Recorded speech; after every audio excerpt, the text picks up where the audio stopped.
Advertencia. La presente creepypasta es una reinterpretación de la obra original. Esta reescritura no tiene la intención de menospreciar la obra en la que se inspira, sino rendirle homenaje. Advertimos que este contenido puede incluir temas sensibles que podrían resultar incómodos para ciertas audiencias, por lo que, si te consideras una persona sensible a cierto tipo de material violento y ciertamente explícito, te recomendamos abandonar el video cuanto antes. Por favor, procede con discreción. Agradecemos tu atención y comprensión. A veces, escribir se convierte en una tarea abrumadora, especialmente cuando se trata de comenzar un relato tan crucial. El relato que estoy a punto de escribir me ha dejado pensando mucho en cómo tantas tragedias podrían haberse evitado si se hubiera actuado con antelación. Sin embargo, hay circunstancias que desconocemos donde simplemente no tenemos control y por más que nos gustaría, terminan de la peor forma posible. Quizás estos pensamientos provienen del hecho de que no estaba preparado para enfrentar un caso de esta magnitud tan pronto. Soy relativamente nuevo en mi carrera como psiquiatra, y aunque sé que me encontraré con situaciones similares en el futuro, me resultó sorpresivo que fuera a llegar tan pronto. De igual forma no debería darle tantas vueltas a esto, estamos en un manicomio por algo. El propósito de este texto es doble. Primero, organizar de manera efectiva toda la información que he recolectado durante el año de forma que, al entregarle esto a las autoridades, quede lo más claro y conciso posible cuando lo traspase. Y segundo, es una manera de liberar el peso de estos pensamientos. Al final, escuchar historias tan dolorosas deja una marca profunda, recordándonos la crueldad que a veces el mundo inflige a otros. Nuestra historia transcurre en 1993.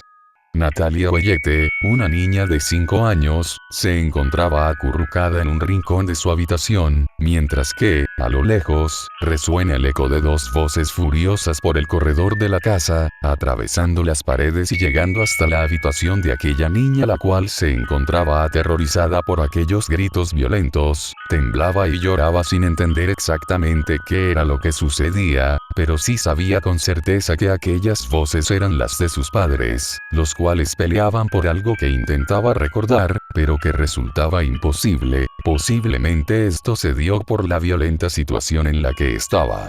Ella se aferraba a que la tormenta pasaría pronto y que podría salir de su escondite. Pero, en un momento culminante de la discusión, algo aún más aterrador ocurrió. El padre, en un estallido de furia desenfrenada, se dirige hacia la habitación de su hija y con una violencia inesperada, descarga toda su ira sobre la pobre niña, golpeándola con una brutalidad que deja una marca indeleble. Esta fue la primera vez que su figura paterna la hirió físicamente, un acto de violencia que sembró un trauma en su memoria para siempre. Este momento marcó la primera memoria que Natalia ofreció sobre su infancia, pero aparte de esto, había otra cosa que se quedó grabada en su mente. En su habitación, había un reloj el cual producía un sonido el cual era el único que competía con los gritos de sus padres, y ese tic-tac persistente se convirtió en una marca indeleble. Incluso cuando parecía que finalmente la discusión estaba a punto de detenerse, el reloj seguía avanzando sin cesar, implacable y constante. El incesante tic-tac de las manecillas era un recordatorio constante de la calma que nunca llegaba, y el eco de ese sonido desesperante la acompañó en su angustia. A partir de ahí, según lo que cuenta la paciente, los maltratos físicos y verbales de su padre se volvieron una constante, sin posibilidad alguna de zafarse de ellos. La niña, lamentablemente, comenzó a percibir estos actos como algo común en su vida. Su madre, según comentó Natalie, intentó varias veces ayudarla, pero esto conllevaba a que su marido dirigiera la agresión hacia ella con el doble de intensidad. Me comentó que, a los 7 años aproximadamente, en una de esas veces en que tomó la valentía para confrontarlo en medio de una agresión, fue golpeada de una forma tan brutal que la pobre mujer quedó muy malherida. Según sus propias palabras, ella sintió que ese día pudo haber perdido a su madre. Es así como llegamos a 1997. A la edad de 9 años, la niña había desarrollado varios problemas mentales debido al trauma causado por su padre, problemas que, como era de esperarse, provenían de una baja autoestima que él mismo se encargaba de remarcar constantemente. No sabemos con certeza cuáles pudieron haber sido, ya que no hubo un control exacto desde esa edad, pero somos conscientes de esto no solo por sus declaraciones, sino también por las de vecinos y allegados. Ellos nos comentaban que, cada vez que veían a la niña fuera de casa, podían percibir que se encontraba en mal estado, no solo por las agresiones de sus padres, sino también por su comportamiento. Siempre alerta, nunca bajando la guardia respecto a quienes la rodeaban. Muchos coincidían en que la niña se veía pálida y con ojeras pronunciadas. Esta parte siempre es la que más me deja pensando, porque aquellas personas que comentaron sobre la niña fueron directas y, podría decir, incluso concisas. Sabían que posiblemente algo en ella no estaba bien. Ellos mismos lo observaban y tenían la intuición. Sin embargo, a pesar de eso, nadie tuvo el valor de reportar el problema. Eso solo me deja con la impresión de que nadie se preocupó de que una niña estuviera en esas condiciones. En fin, continuando, a esa edad hubo otro momento clave que generaría aún más malestar en la ya delicada mente de la niña. Estaba sentada en la sala observando la televisión mientras comía unas palomitas. Estaba aburrida, sin nada mejor que hacer. Sus padres estaban afuera ese día, por lo que para ella, tener ese espacio donde no tendría que soportar a su padre era crucial y le permitía hacer lo que quisiera. Sin embargo, su hermano, un joven de 16 años, se acercó a su hermana de manera casual, hablando de cosas mundanas a las cuales la niña respondía sin mucho interés. Él siguió acercándose progresivamente mientras ella permanecía concentrada en la pantalla, sin despegar la vista. Fue hasta que su hermano, ya demasiado cerca de ella, empezó a sacar un tema inusual. La situación rápidamente escaló, ella estaba incómoda con lo que estaba pasando, pero de alguna forma él logró convencerla para hacer eso.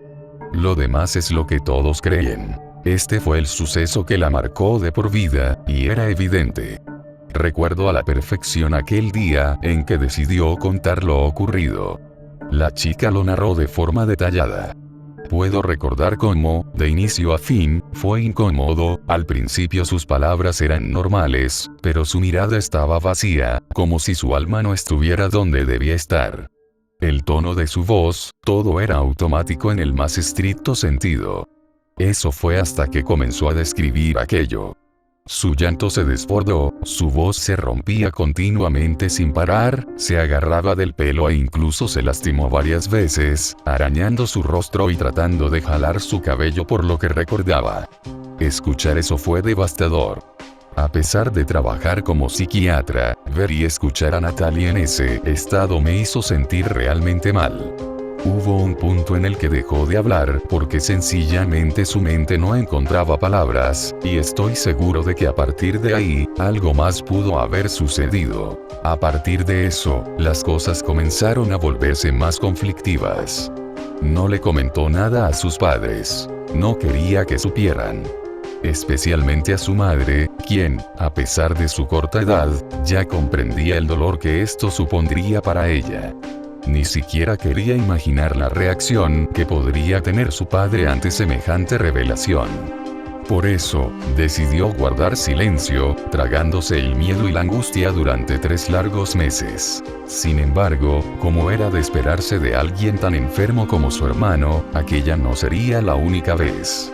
Durante ese tiempo, la pesadilla se repetía una y otra vez, y aquel reloj que la perseguía desde los 5 años volvía para atormentarla.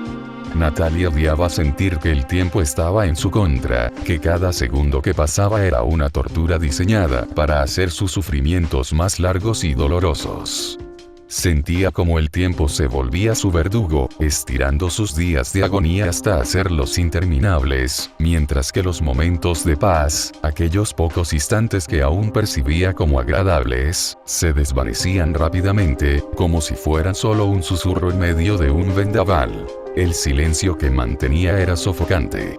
Se sentía atrapada en su propio cuerpo, incapaz de gritar o de pedir ayuda, por miedo a lo que podría suceder si lo hacía. Cada día que pasaba, el peso de su secreto crecía, aplastando su espíritu y robándole poco a poco su voluntad de seguir adelante. Con el tiempo, Natalia empezó a temerle a todo. Las sombras en su habitación, los sonidos en la noche, incluso los pequeños gestos de cariño que alguna vez le habían dado consuelo, ahora le causaban temor. Se convirtió en una prisionera de su propia mente, atrapada en un ciclo interminable de sufrimiento y desesperación. El punto de inflexión había llegado. La niña no podía aguantar más aquello, por lo que decidió darle fin a esto, comentándole a un profesor la situación. Aquella señora era su maestra de arte a la cual le tenía mucha confianza, más que a la de cualquier familiar suyo. Gracias a este simple acto, su vida cambió para siempre. Los padres de Natalia se terminarían enterando de lo que había pasado y un proceso legal empezaría a desarrollarse. Aquel maldito joven no solo fue descubierto por aquello, sino que la parte legal le llegó. Lastimosamente, por ser un menor de edad, recibió la inmunidad por un tiempo hasta que salió del correccionario, pero a pesar de ello, sus padres no le dieron la chance de volver a la casa. Natalia comenta que no sabe nada de su hermano desde entonces, no sabe siquiera si sigue rondando por ahí, pero se alegraba enormemente de esto. Aunque había una cuestión que aún no se resolvía, la de su padre, quien se vería afectado enormemente por el caso. A pesar de que empezaron a surgir sospechas sobre el maltrato en la casa, él no solo amenazó a la mamá y a la hija, sino que también logró encontrar una manera de eludir todos los inconvenientes. No sabemos con certeza cómo lo hizo, y Natalia tampoco, pero lo único claro es que, a pesar de la posibilidad de que esto terminara bien, se perdió en el momento en que los policías dejaron de ir a la casa. Aquel proceso no fue de corta duración. Duró aproximadamente 4 años en los que todo esto sucedía. Sin embargo, esos años fueron de los mejores en la vida de Natalia, a pesar de haber sufrido aquella barbarie y de tener que vivir con el recuerdo de ello. Esos años fueron clave para ella, ya que se abrió un espacio en la psicología, donde se empezaron a descubrir los trastornos que se habían desarrollado en la chica, los cuales se pensaba que solo se debían a su hermano. Según el reporte de esas sesiones, los trastornos encontrados fueron trastorno de estrés postraumático, ansiedad, baja autoestima y trastornos de conducta, como comportamientos agresivos. Este control con psicología le ayudó mucho a mejorar. A pesar de que solo llevaba 4 años, la superación empezó a dar sus frutos a partir del tercero. Natalia se demoró mucho en colaborar debido a todo lo que vivió, pero tristemente jamás comentó el maltrato de su padre. Aunque ya no le importaba tanto, sentía que lo mejor era no hablar de ello, por eso todas las terapias siempre se enfocaban en su día a día, dejando finalmente el tema con su hermano atrás. Parecía que lo había superado. Se podía ver a una chica más feliz. Sin embargo, iniciado el año 2001, fue cuando las cosas empezaron a empeorar otra vez. Por cuestiones monetarias, se le dejó de brindar esa atención psicológica importante. Cuando ella recibió esta noticia, estaba perpleja, le había dolido mucho. Su psicólogo era una gran vía de escape y le ayudaba en esos momentos en los que creía que no podía salir adelante. Fue tal el impacto, que, de hecho, recuerda con claridad las palabras que su padre le dijo cuando le informaron de la situación, las cuales cito: "Mira, Natalia, nosotros ya no podemos seguir pagando las sesiones con el psicólogo. Si necesitas más, tendrás que esperar a que estemos en una mejor situación o a que consigas un trabajo para pagarlas tú misma. Tu tiempo con él se acabó". Me comentó que esa última frase fue la que más resonó en su mente, y pensaba en algo más breve, como: tu tiempo se acabó. Odiaba esa sensación de que las pocas cosas buenas que poseía siempre terminaban rápido. Durante una de las sesiones, compartió una reflexión que me pareció especialmente interesante. El tiempo, el reloj. ¿Qué tienen contra mí? ¿Qué hice para que ahora me traten como un juguete que se puede lastimar para siempre? Gracias a esto intuyo que en algún punto, su mente logró no solo desviar la culpa hacia ella misma y a su padre con éxito, despejando esos pensamientos de autodesprecio como un mecanismo de defensa, para trasladarlos a un odio intenso hacia aquello que, según su perspectiva, había sido el culpable de todo su mal, algo de lo que no podía escapar aunque quisiera. Recordaba todos esos momentos y cómo aquello estaba siempre presente, acelerando y ralentizando cuando le convenía. A partir de aquí, esos sentimientos le llevaron a desarrollar dos nuevos trastornos que pude identificar durante las terapias. El primero que identifiqué fue el trastorno obsesivo-compulsivo. Gracias a este sentimiento de que el tiempo estaba en su contra, empezó a crear horarios muy estrictos y listas detalladas de actividades para sentirse en control. Sin embargo, cuando desobedecía estos horarios por cualquier factor externo, comenzaba a sentirse incómoda e inclusive empezaba a autolesionarse solo por el hecho de no sentir el control que necesitaba. A su vez, descubrí cómo Natalia había desarrollado cronofobia, que básicamente es la fobia al tiempo y a su avance. Este trastorno está muy relacionado con la ansiedad que ya poseía, pero que incrementó al llegar a esa conclusión. El paso del tiempo nos lleva a 2008. Natalie, ahora con 20 años, trabaja como empleada en un restaurante cercano. Su vida como estudiante fue impresionante. Gracias al estricto horario que seguía, lograba organizarse muy bien para entregar cualquier trabajo y estudiar de forma concisa para cada examen. Sin embargo, a pesar de su gran potencial, su padre, siendo la terrible figura paterna que era, no quiso mandarla a la universidad. Según él, debía ganarse ese derecho por mérito propio, y para él, ese mérito consistía en trabajar, por lo que ella misma había comenzado a ahorrar. Me gustaría hacer una pausa aquí para hablar más sobre su padre, William Ollette. A pesar de que se puede intuir con facilidad, es claro que él nunca quiso a su hija. En las terapias, Natalia me describía cómo este señor, después de agredirla, solía decir que la odiaba. La mayoría del tiempo se dirigía a ella de manera muy grosera y le dejaba claro en muchas ocasiones que deseaba que estuviera muerta. Por su parte, Natalia lo ignoraba, pero en su interior deseaba con todas sus fuerzas que él muriera. También consideraba la posibilidad de que él abandonara la casa, pero deseaba aún más verlo muerto. Ahora bien, con la información proporcionada por Natalia y la policía, llegamos a la conclusión de que este hombre nunca los abandonó porque no tenía otro lugar a donde ir. Se sabía que tenía una mala relación con sus padres y que habían terminado en malos términos. Además, él no podía echar a la madre y a la hija de la casa porque la propiedad no era suya. Pertenecía a su esposa, Henrietta Ollette. Así que, de mala gana y sin la posibilidad de conseguir un trabajo mejor debido a su falta de estudios, se hizo cargo de la parte económica. Sabemos que cuando su esposa le comentó que estaba embarazada de su primer hijo, tuvieron una fuerte discusión. Posteriormente, cuando Henrietta quedó embarazada de Natalie, tuvieron otra discusión en la que él se distanció durante una semana entera.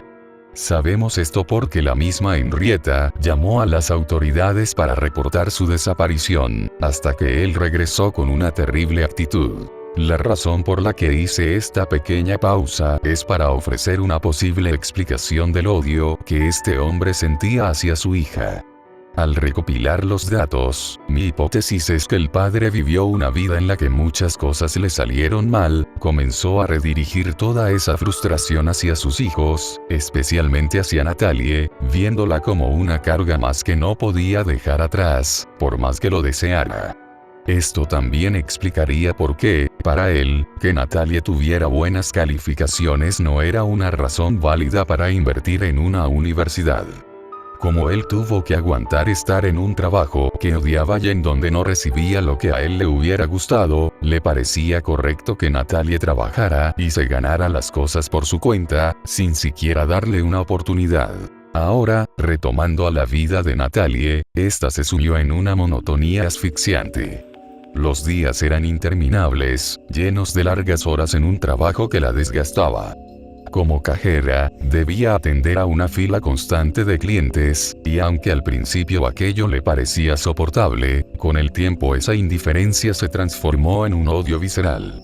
Cada día se convertía en una lucha contra el tedio y el agotamiento, pero había algo peor que todo eso. El reloj. Aquel reloj, colgado justo frente a ella, Natalie lo miraba con impotencia y cansancio, sintiendo como cada sonido era un recordatorio del tiempo que estaba perdiendo. Intentó cambiar su posición, suplicando a su jefe que lo moviera en reiteradas ocasiones, pero sus peticiones fueron ignoradas, dejándola atrapada con ese martilleo constante en su mente. Ese ruido la estaba destrozando. Era como si me taladrara el alma, me confesó. La ansiedad que le provocaba la acompañaba incluso fuera del trabajo. De camino a casa, era común que sufriera ataques de ira descontrolada. A veces, en medio de la calle, su frustración encontraba una salida destructiva. Natalie se autolesionaba, desgarrada por un dolor interno tan grande que no le importaba quién la viera. Era como si todo mi cuerpo estuviera gritando, pidiendo ayuda, pero nadie escuchaba, dijo, con la voz quebrada. Luego, tras una breve pausa, añadió con un tono seco. Hasta que ese día llegó. Su cambio de actitud me descolocó. Hubo un silencio que me pareció eterno, quizás unos 7 minutos. Intenté hablar, hacerla reaccionar, pero era como si estuviera atrapada en sus propios recuerdos. Durante ese lapso, noté algo inquietante. Su expresión cambiaba progresiva y lentamente. Comenzaba a sonreír, y esa imagen quedó grabada en mi mente. Fue la única vez que la vi sonreír en todas nuestras sesiones, pero no era una sonrisa de alivio ni de felicidad. Era sencillamente una risa genuina. Parecía disfrutar cada detalle de lo que recordaba, como si reviviera ese momento con un placer inexplicable. La intensidad de su éxtasis creció hasta que terminó de recapitular, y entonces su actitud cambió por completo. La vacuidad de su mirada desapareció, y su voz adquirió un tono firme, casi orgulloso, como si estuviera lista para relatar lo que consideraba una hazaña y así continuó como si nada. 18 de abril del 2001, Natalie sale de su casa a las 6:30 para ir a su trabajo, no sin antes tener una discusión con su padre, como era de costumbre. A las 7:02, llega al trabajo. Se siente frustrada por llegar solo 2 minutos tarde y empieza a sentirse incómoda. Su día laboral transcurre con normalidad hasta las 5:36, cuando un cliente molesto comienza a arremeter contra Natalie porque ella le dio un billete desgastado. Natalie, con desinterés, intenta hablar con el cliente para resolver el problema, pues no desea entrar en conflicto. Sin embargo, el sujeto es hostigante y empieza a ser mucho más insistente, alzando la voz. Natalie busca en el cajero algún billete para reponerlo y calmar a la persona, pero no encuentra ninguno. Naturalmente, le pide ayuda a uno de sus compañeros, pero el individuo, aún más agresivo, comienza a dirigirse de peor manera contra Natalie y la empuja. Intentando ignorarlo, Natalie esquiva al hombre mientras uno de sus compañeros se acerca para detener al agresor. Sin embargo, el hombre ejerce más fuerza, empujándola y haciéndola caer. Su compañero llega rápidamente para ayudarla a levantarse y para ofrecer un mejor billete al cliente, pero algo dentro de Natalie no la deja conforme. Un ataque de ira la invade, y, tras unos segundos de levantarse, arremete contra el cliente, golpeándolo e insultándolo. El hombre responde de la misma manera, desatando una pelea. Naturalmente, varias personas intervienen para detener el conflicto casi de inmediato. Natalie no estaba en sí y, en el forcejeo, hirió también a personas ajenas. Todo cesó a las 5:58, cuando el jefe llegó a la escena, no solo para detener la situación, sino también para disculparse con el cliente y, posteriormente, llamar a Natalie. En ese momento, ella cayó en cuenta de sus acciones, y el miedo comenzó a apoderarse de ella. Antes de entrar a la oficina, se notaban claramente su temor y nerviosismo. Natalie no sabía cómo reaccionar ante lo que había hecho. Fuertes temblores la acompañaron durante el camino hacia la oficina. Su jefe estaba furioso. Ella era más que consciente de ello, por lo que en su mente solo deseaba que él no decidiera hacer lo que temía. Al entrar a la oficina, el primer sonido que percibió fue el de un reloj, lo que hizo que Natalie se estremeciera. Su corazón empezó a latir con fuerza y un sudor frío recorrió su cuerpo, reflejando su pavor. A las 6:14, Natalie salió del restaurante, oficialmente despedida. Ella no recuerda mucho de lo que su jefe le dijo. Él le gritaba, pero para ella solo eran palabras nubladas que no llegaban a sus oídos. Lo único que quedó grabado fue el sonido del reloj, riéndose de ella una y otra vez, mientras ella solo podía tener la cabeza agachada, sufriendo.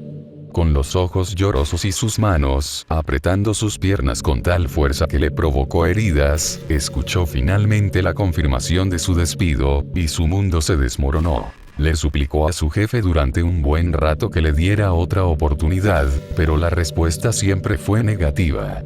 Un ataque de ansiedad la invadió. Lloraba y temblaba desesperada, rogando compasión, pero su jefe simplemente la ignoró. Llegó un punto en el que, dándose cuenta de la humillación que estaba viviendo, aceptó su situación. Secándose las lágrimas, se fue sin decir nada más. 6:50 p.m. Natalie llega a su casa. El único presente es su padre, dormido en el sofá, rodeado de botellas vacías. Su madre no está. Se había ido a una cita médica. Natalie camina lentamente hacia la cocina. En silencio, toma una de las botellas de su padre. Desea con todas sus fuerzas olvidar el horror del día. Se había prometido jamás consumir alcohol, pero ese día no le importaban sus principios. Da un sorbo, y luego otro. Al tercero, un asco profundo la invade y deja la botella sobre la mesa. De repente, su padre se despierta. Borracho hasta el tope, nota la botella abierta y a su hija junto a ella. Su rostro cambia. Ese aire hostil tan familiar para Natalie aparece de nuevo. William, tambaleándose, se pone de pie y comienza a recriminarle como siempre. Natalie, asustada, decide escapar antes de que su padre se torne violento, pero escucha una vez más el tic-tac del reloj. Fue en ese instante cuando Natalie se rompió. Empezó a gritar de ira, agarró la botella de su padre y la rompió, azotándola con fuerza contra la mesa de la cocina. Su padre, sorprendido, se detiene un segundo, pero rápidamente recupera su actitud desafiante. Este no posee nada, pero es fuerte y alto, por lo que se acerca sin mucho miedo hacia Natalie. Ella, enfadada hasta la médula, agarra con fuerza la parte rota de la botella, amenazándolo continuamente para que no se acerque. Comienza a desquitarse de forma verbal por todo lo que él le ha hecho, admitiendo incluso su despido. Esto enfurece aún más a William, quien cierra su mano, listo para golpearla.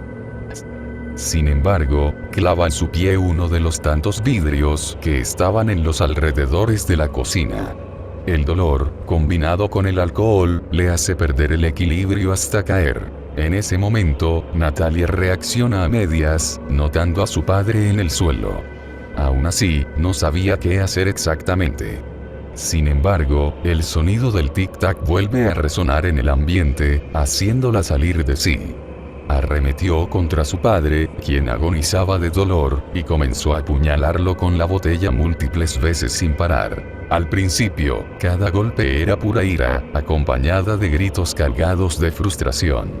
Cada vez que sacaba la botella, volvía a apuñalar con aún más fuerza y resentimiento, mientras él solo podía gritar de dolor. Llegó un punto en que la ira desapareció y una mezcla de emociones la invadió. Tristeza, miedo, felicidad, todo junto en un solo instante. Natalie no sabía cómo reaccionar ante todo ello, pero aún así siguió apuñalando. Finalmente, la botella atravesó el cuello de su padre, matándolo después de todas las apuñaladas anteriores. Aún así, continuó hasta que se cansó. Posteriormente, se movió hacia la sala, tomó el reloj y lo lanzó reiteradas veces contra las paredes hasta romperlo. El silencio inundó la casa. Ese silencio solo dejó una sensación de incomodidad en Natalie, pero, al mismo tiempo, estaba contenta. Tantas emociones a la vez la confundían. No sabía qué hacer, pero tampoco le importaba. Finalmente, se quedó sentada en el sofá, esperando a que su madre llegara. 7:48 p.m. Henrietta llega a la casa y ve la escena. Grita de pavor ante aquella situación, mientras su hija solo se queda mirando al suelo, sin reaccionar. Henrietta no sabe qué hacer. Se queda aterrorizada mientras Natalie sigue mirando al suelo, ya sin ninguna emoción aparente. A las 7:57 p.m., Henrietta reacciona y llama a la policía desde afuera de la casa, explicándoles lo ocurrido. A las 8:27 p.m., la policía llega y arresta a Natalie, quien solo puede repetir las palabras "lo siento" una y otra vez, hasta su llegada a la comisaría. Actualmente es 2013. Natalie tiene 25 años y permanece internada en el manicomio donde trabajo. Como comenté con anterioridad, mi tarea era recopilar toda la información sobre su caso para entregarla a las autoridades y permitir que un juez cierre esta tragedia como es debido. Ahora que mi labor está terminada, siento un peso en el pecho que no puedo ignorar. No justifico las acciones de Natalie, pero no puedo evitar pensar que esta historia habría sido diferente si alguien hubiera intervenido antes, si se hubiera actuado en todas las señales de advertencia. Intenté ayudarla a sobrellevar todo lo que vivió, pero siempre recae en sus impulsos. Sus ataques de ira y nervios son cada vez más frecuentes. Las últimas sesiones fueron particularmente inquietantes. En una ocasión, estuvo tan cerca de herirme que tuve que ser escoltado. Su daño psicológico parece irreversible. A pesar de todo el tiempo y los esfuerzos invertidos, no hay nada más que pueda hacer por ella. Solo espero que, algún día, vuelva a ser la chica consciente que deseaba estudiar y construir una vida mejor. Pero quizás, para Natalie, ese futuro nunca llegue.